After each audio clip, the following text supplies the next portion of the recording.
Hello बच्चों, आज की कहानी का नाम है एक की दो की। तो बच्चों, दो बहनें थी। एक का नाम था एक केस वाली और दूसरी का नाम था दोन केस वाली। दोनों बहनें अपने अम्मा और बाबा के साथ एक छोटे से घर में रहती थी। एक केस वाली का एक ही बाल था, इसलिए सब उसे एक की बुलाते थे। दोन केस वाली बड़ी घमंडी थी, उसके दो बाल थे, इसलिए सब उसे दो की बुलाते थे।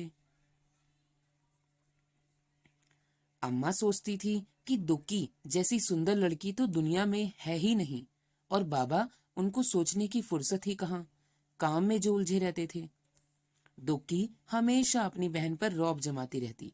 एक दिन इक्की घने जंगल में गई। चलते चलते वह घने जंगल के बीच आ पहुंची। चारों तरफ सन्नाटा था। अचानक उसने एक आवाज सुनी, पानी, मुझे प्यास लगी है, कोई पानी पिला दो।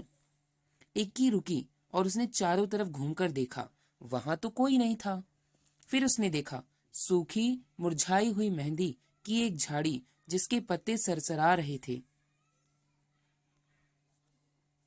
पास में ही पानी की धारा बह रही थी।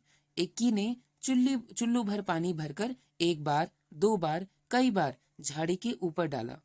मेहंदी की झाड़ी बोली, धन्यवाद इक्की, मैं तुम्हारी ये मदद याद रखूंगी।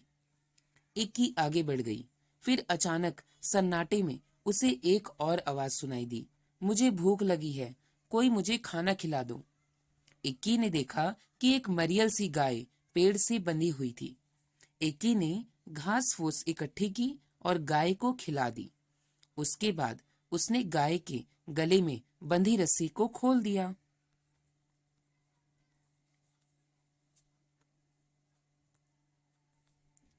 धन्यवाद इक्की, मैं तुम्हारी ये मदद हमेशा याद रखूंगी, गाय ने कहा। फिर इक्की अब चलते चलते थक गई थी। उसे गर्मी भी लग रही थी। उसे समझ नहीं आ रहा था कि अब वह क्या करे, कहाँ जाए। तभी उसे दूर एक झोपड़ी दिखाई दी। इक्की दौड़कर झोपड़ी तक गई और आवाज लगाई, कोई है? एक बूढ़ी अम्मा ने दरवाजा खोला। बूढ़ी अम्मा ने कहा, आहा, आ गई मेरी बच्ची, मैं तुम्हारी ही राह देख रही थी। आओ, अंदर आ जाओ।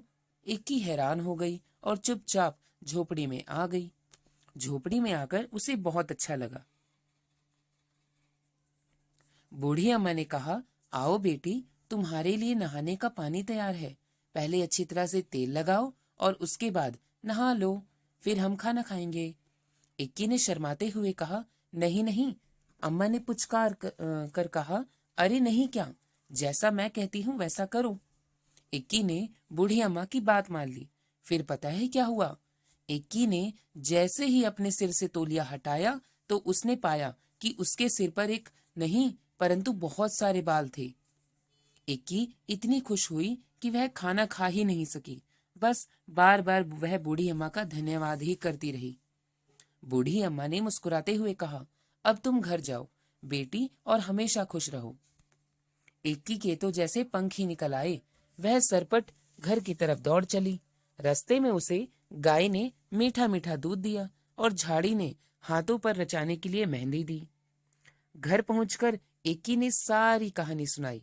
दुक्की कहानी सुनते ही सीधे जंगल की तरफ भागी। दुक्की इतना तेज भाग रही थी कि न उसने प्यासी झाड़ी और न ही भूखी गाय की पुकार सुनी। वह तो धड़धड़ाती हुई झोपड़ी में घुस गई और बूढ़ी अम्मा को हुक्म दिया, मेरे लिए नहाने का पानी तैयार करो।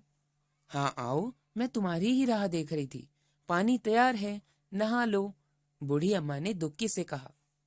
झटपट नहाने के बाद जैसे ही दुक्की ने तौलिया सिर से हटाया, उसकी तो चीख निकल गई।